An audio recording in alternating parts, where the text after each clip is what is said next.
범용 메모리가 단기로 급등하는 경우는 굉장히 드문 케이스거든요. 삼성전자 이익 추정치가 완전히 급속도로 지금 올라가고 있는 상황이고 성장률이 더 높기 때문에 이제 일단 삼성전자로 가는 거고, 하이닉스는 사실 그리고 많이 먹었을 거예요. 그래서 일단 이제 하이닉스에 대한 어떤 차익 실현을 하고 이제 삼성전자 쪽으로 이제 포지션을 좀 확대하는, 또 하나 이제 놓치지 말아야 되는 이제 재료가 삼성 파운드리 부분이죠. 삼성 쪽하고 브로드컴의 행보가 좀 심상치 않긴 해요.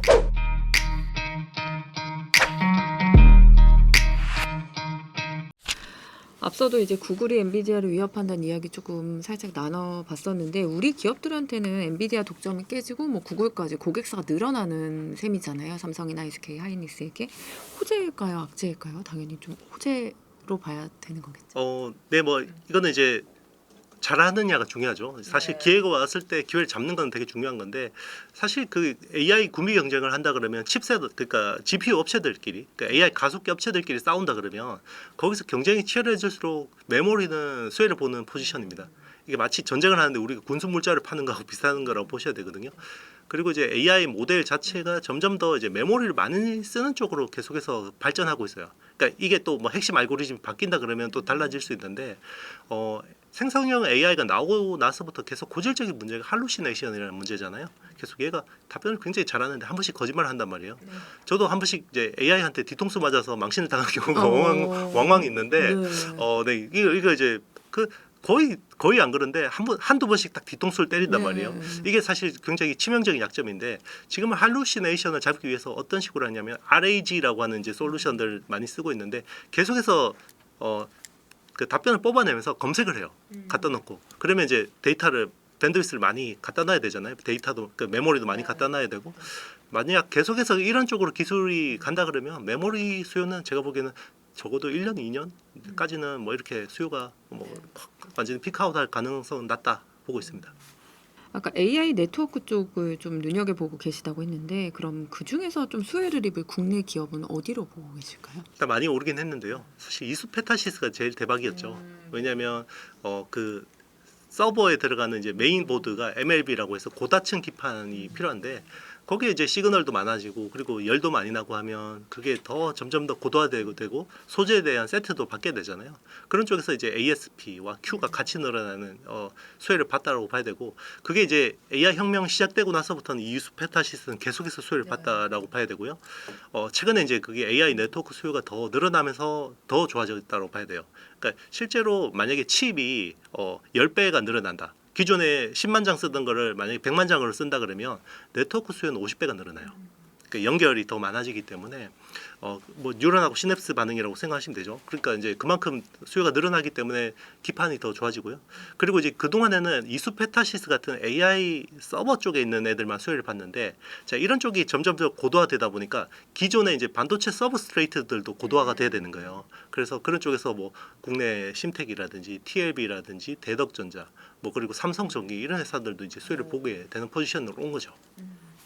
최근에 이제 외국인들이 하이닉스를 팔고 삼성전자를 좀 담는 흐름이 보였는데요. 삼성전자에 좀 어떤 호재를 보고 이렇게 외국인들이 산 걸까요? 일단 범용 메모리, 그러니까 캐시카우가 확 달라졌죠. 단기간에 이렇게 범용 메모리가 단기로 급등하는 경우는 굉장히 드문 케이스거든요. 그래서 지금 원래 당초 내년에 생각했던 삼성전자 이익 추정치가 완전히 급속도로 지금 올라가고 있는 상황이고, 원래 뭐 불과 두세 달 전에 생각했던 가이던스보다 지금 거의 뭐 두 배 가까이 지금 늘어나는 상황이기 때문에, 그러니까 이제 그 주식 시장 사실 성장률에 대해서 굉장히 민감하게 반응하잖아요. 근데 우리가 생각했던 것보다 그 업사이드가 더 성장률이 더 높기 때문에 이제 일단 삼성전자로 가는 거고, 하이닉스는 사실 그리고 많이 먹었을 거예요. 네, 수익 많이 났을 거고, 그래서 일단 이제 하이닉스에 대한 어떤 차익 실현을 하고 이제 삼성전자 쪽으로 이제 포지션을 좀 확대하는 그런 흐름이 아닐까 생각합니다.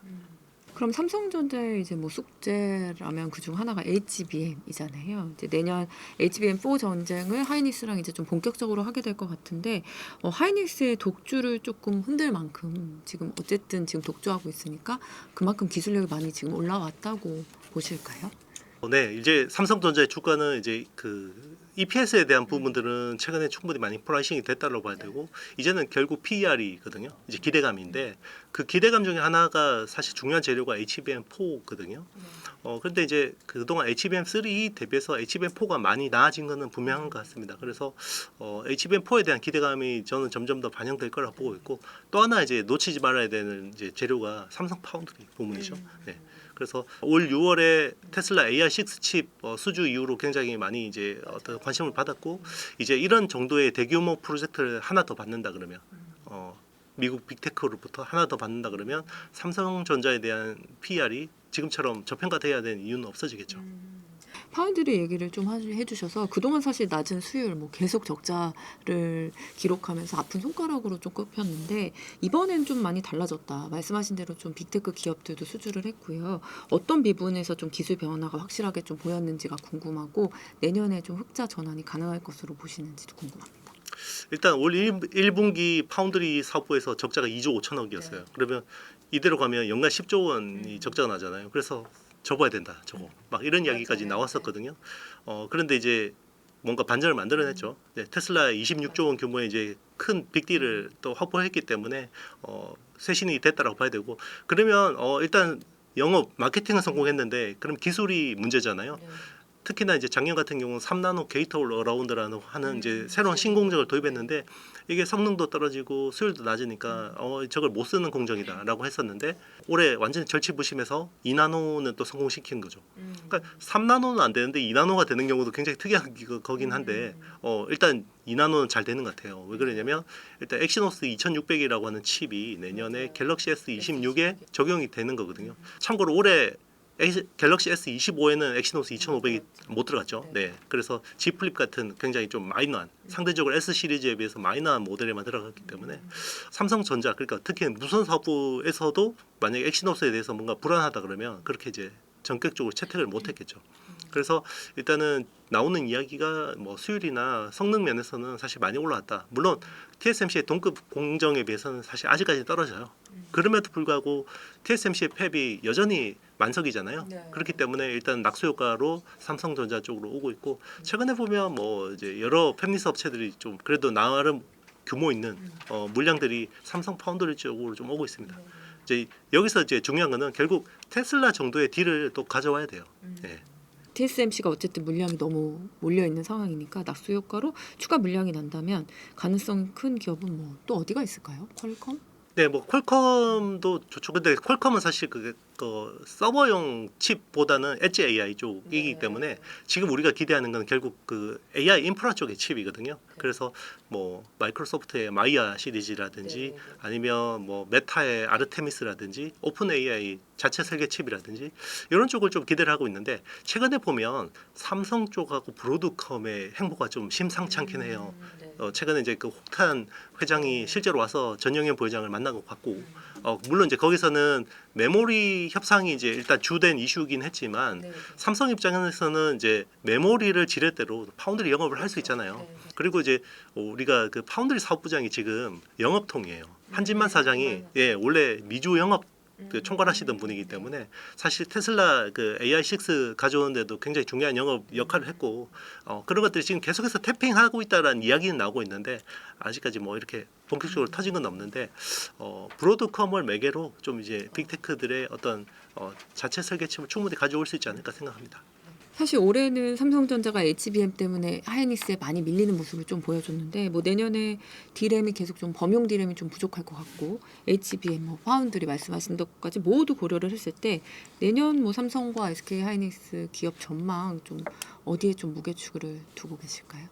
일단 지금은 그 메모리 3사 있잖아요. 삼성전자, SK 하이닉스, 마이크론이 서로 회피한 상황이에요. 네, 서로 회피한 상황이고 메모리가 이제 지금은 구조적으로 공급 부족이 갈 것 같으니까 결국 그 어떤 시장이라는 건 복잡계잖아요. 그러니까 공급에서 뭔가 지금 계속해서 타이트할 것 같으니까 수요 업체들이 움직이고 있죠. 당장 엔비디아 같은 경우는 지금 삼성을 굉장히 이제 지렛대로 많이 쓰려고 하는데 최근에 재미있던 이슈는 그 원래 LPDDR이라고 하는 그 저전력 D램은 원래 그 스마트폰이나 PC 같은 그죠 엣지 디바이스에 주로 쓰는 건데 DDR을 지금 구하기가 너무 힘드니까 젠슨 왕이 차세대 AI 서버에다가 LPDDR5를 메인으로 지금 쓰겠다는 거잖아요. 왜냐하면 지금 그나마 제일 널널한 게 LPDDR인데 이제 물론 이제 이거는 이제 스마트폰 업체나 PC 업체한테는 재앙이죠. 왜냐하면 가뜩이나 부족한데 저기서 땡겨가 버리니까. 그러니까 이제 그런 식으로 계속 대응을 하니까 그동안은 HBM이라는 그 어떤 좁은 영역을 놓고 서로 막 그냥 어떻게 보면 먹이 싸움을 해야 되는 상황이었는데 지금은 전반적으로 다 좋아지니까 GDDR도 좋고 DDR도 좋고 뭐 LPDDR도 좋고 뭐 이런 상황이기 때문에 충분히 예전처럼 서로 뭐 이렇게 치킨 게임을 할 이유가 없고 그냥 서로 잘하는 것만 나눠 먹어도 충분하고 HBM 같은 경우는 하이닉스가 그동안 이제 계속 주도하던 대로 해야 되는 할 필요가 있는 거고 원래 상반기만 해도 원래 HBM 쪽이 굉장히 경쟁이 치열해질 거라고 생각했잖아요. 근데 8월 이후로 범용 메모리 가격이 급등하니까 마이크론하고 삼성전자의 스탠스가 약간 묘하게 바뀌었죠. 그래서 이거 가만히 놔두면 이익이 50% 나는 건데 굳이 HBM으로 전환해서 저기서 적자가 날 수도 있는 상황이고 그리고 하이닉스하고 물량 경쟁이나 기술 경쟁도 쉽지 않은 상황이고 그래서 약간 한 템포 쉬어가자라는 스탠스가 뚜렷해지는 것 같아요. 마이크론이 최근에 이제 범용 디램 그 브랜드인 크루셜을 종료하기로 했잖아요. 그럼 삼성전자한테는 좀 이익일까요? 어떻게 보세요? 뭐 좋죠. 네, 그 이제 크루셜이라는 건 사실 그 유통 쪽에 있잖아요. 이제 보통 스팟 그 시장이 파는 그 브랜드거든요. 그러니까 메모리 반도체라는 게 특히 범용 메모리 같은 경우는 전체가 100이라고 그러면 95%가 그 고정 거래 가격이에요. 그래서 고객하고 협상을 해서 월 단위, 분기 단위로 내고를 해서 하는 가격이 사실 그게 그 대부분 가격인데 한 5% 정도를 그냥 이제 유통 쪽에다 팔거든요. 뭐 쉽게 이야기하면 우리나라 뭐 용산에서 조립 컴퓨터 조립할 때 이제 사는 가격이라고 생각하시면 되는데 거기에 파는 브랜드가 이제 크루셜이라는 건데 이제 물량이 없잖아요. 이제 큰 고객들 물량 대기도 버거우니까 이제 그쪽 브랜드를 그냥 접어버린 거죠. 그러니까 스팟 가격은 어떻게 되겠어? 더 튀겠죠 가격이. 그런데 이제 아시겠지만 스팟 가격은 사실 고정 거래 가격의 참고 이게 사실 한 달 보름 있다가 고정 거래 가격이 반영이 되잖아요. 그렇기 때문에 굉장히 좋은 상황이라고 봐야 되죠. 메모리 파는 쪽에서는. 뒤에 어차피 중국 얘기를 또 여쭤보긴 할 건데 사실 이렇게 마이크론이 이렇게 소비자용 디램 요 브랜드를 접은 이유가 중국 메모리 기업들이 너무 빠르게 추격을 해 와서다라고 얘기를 해주시는 분도 계시더라고요. 그 부분은 어떻게 보실까요? 네, 뭐 충분히 그 근거가 있긴 해요. 근데 사실 지금 DDR4 가격도 만만치 않거든요. 실제로 그 상승률로 보면 DDR4 가격이 훨씬 더 가팔라요. 그러니까 우리가 뭐 중국에서 지금 그 우리가 작년에 뭐 그 CXMT가 DDR4 뭐 공급 폭탄을 내놔서 막 지금 그런 걱정을 하잖아요. 근데 지금 중국이 자기네들 만들어서 자기들 수급하기에도 물량이 빡빡해요. 그렇기 때문에 그것 때문에 제가 보기에 크루셜을 접었다라는 거는 조금 이제 그거보다는 오히려 좀 더 이제 지금 있는 캐파를 좀 더 효율적으로 해서 AI 쪽을 좀 더 집중하는. 사실 이게 영원하지는 않잖아요. 이제 뭐 스팟 가격, B2C 시장이 사실 지금 수요가 계속해서 뭔가 뭐 중장기적으로 이게 좋아질 것 같지는 않으니까 결국은 수요가 더 탄탄한 AI 쪽으로 봐야 되는 것 같고 실제로 지금 이제 서버가 모든 반도체를 좌우한다 봐야 되고 우리가 이제 서버가 전체 디램 보통 우리 디램 기준을 많이 이야기하는데 작년 기준으로 보면 서버가 벌써 지금 전체 메모리 수에서 차지한 비중이 46%까지 올라왔거든요. 내년이 되면 66%까지 올라가요. 그러니까 사실 파는 쪽에서는 이제 B2C가 더 이상 중요해지지 않죠. 상대적으로. 물론 중요하긴 한데 B2B가 훨씬 중요한 거죠. 그럼 내년에는 범용 디램 지금도 많이 가격이 올랐는데 더 오르겠네요. 어떻게 그럴 수밖에 예상하세요? 없죠. 네. 그러니까 뭐 CXMT가 갑자기 뭔가 엄청난 네, 기술적인 물량을. 진보를 통해서 수율이 엄청나게 개선됐다. 뭐 이런 경우는 가능할 수 있는데 그리고 이제 중국 그 CXMT 같은 경우는 B2C용 제품은 잘 할 수 있죠. 이제 뭐 저가 스마트폰이나 PC나 이런 쪽은 가능한데 서버라는 건 사실 반도체 한번 꽂으면 얘가 수명 닿을 때까지 빼면 안 되잖아요. 그죠? 그런데 이제 중국 그 디램 같은 경우는 아직까지 그런 안정성이 떨어져요. 그래서 5개월 있다가 뻥 나고 6개월 있다가 뻥 나고 이거 수리하는데 사실 AS 비용이 더 크거든요. 그러니까 원래는 중국 정부가 자국 기업들한테 텐센트나 알리바바나 뭐 바이두 같은 회사들한테 CXMT 칩 좀 써라고 해서 많이 갖다 썼어요. 그게 굉장히 많은 문제가 생겨가지고 지금은 그 오히려 당국에다가 저희 이거 쓰다가 AI가 안 돼요. 뭐 이럴 정도거든요. 그러니까 아직까지 서버용 칩에서는 조금 이제 약간 기술 격차가 있다고 봐야 될 것 같아요. 제2의 HBM으로 이제 뜨고 있는 소캠이 요즘에 또 핫하더라고요. 대표님은 소캠 시장 지금 어떻게 되고 있고 좀 소캠에 대해서도 설명 한마디 부탁드릴게요. 네, 일단 그 메모리라는 게 원래는 범용 시장이잖아요. 네. 원래 뭐 디램, 뭐 낸드 플래시 같은 경우 범용인데 사실 AI 혁명이 시작되고 나서 대박이 난 아이템이 HBM이죠. 근데 HBM이라는 건 사실 파운드리하고 그 구조가 되게 비슷해요. 연 단위로 계약한 가격과 물량대로 사가는 게 HBM이거든요. 근데 이제 HBM이 이제는 뭐 디램 전체에서 한 30% 비중까지 조만간 올라올 것 같거든요. 그런데 여기에다가 또 하나 더 붙는 거죠. 이제 소캠이라는 건데 재밌는 게 사실 그 이 소캠도 그렇고 HBM도 그렇고 이거는 사실 파운드리 가까운 비즈니스라고 봐야 돼요. 그러니까 엔비디아가 자기네들의 시스템에 필요해서 하드웨어 시스템이 필요해서 거기에 설계한 메모리를 만들어 달라고 요구하는 거거든요. 그러니까 HBM은 DDR을 기반으로 해서 수직으로 연결해서 칩에다가 TSV라는 구멍을 뚫고 구리를 채워서 어떻게 보면 디램 아파트를 짓는 거라고 보시면 되는데 소캠도 약간 비슷한 컨셉이긴 해요. 근데 대신에 LPDDR이라고 하는 저전력 디램을 한 이제 수직으로 쌓아서 연결하는데 그런데 이제 TSV처럼 칩에다가 구멍을 뚫고 이런 고급 난이도는 아니고 네. 오히려 이제 그 약간 뭐 TSV를 쓸 수도 있는데 그거보다는 오히려 구리 기둥을 세워서 어떻게 보면 쉽게 이야기하면 기존의 HBM은 아파트 내 고속 엘리베이터를 1024개를 뚫어 가지고 쓴다 그러면 소캠 같은 경우는 엘리베이터를 외부에다 빼놓는 거죠. 예, 약간 공간 효율성은 떨어지는데 사실 설치하기 좀 더 쉽잖아요. 그래서 약간 마일드 HBM이라고 하기도 하고 저 그런 쪽에 이제 그 수요 여기도 기존의 범용 메모리 비해서는 밴드위스라고 하는 게 굉장히 높아지긴 해요. 그래서 한 790 뭐 4개 그 정도의 어떤 인풋 아웃풋을 구현할 수 있거든요. 그래서 그런 쪽 이제 메모리가 많이 나오는데 그 이제 핵심 수요처가 그거예요. 기존의 HBM이라는 건 GPU이잖아요. 네. AI 가속기에 옆에 붙어서 서포트를 하는 거고 소캠이라고 하는 거는 CPU. 그러니까 엔비디아가 자체 설계한 CPU에다가 적용되는데 원래 그 지금 그레이스라고 하는 CPU에는 그냥 LPDDR을 써요. LPDDR5X를 쓰는데 이제 베라 CPU가 나오는데 베라 CPU는 성능이 그레이스보다 훨씬 많이 높아지거든요. 그래서 훨씬 더 많은 밴드위스가 필요해서 여기 소캠이 4개가 들어요. 그러니까 베라 CPU 주변에 4개가 들어가고 이제 그 루빈이라는 GPU 옆에는 HBM4가 이제 들어가는 거죠. 8개씩. 이제 그런 식으로 많이 쓰이는 거고 일단 원래는 소캠은 있잖아요. 마이크론이 잘했어요. 그러니까 1세대 같은 경우는.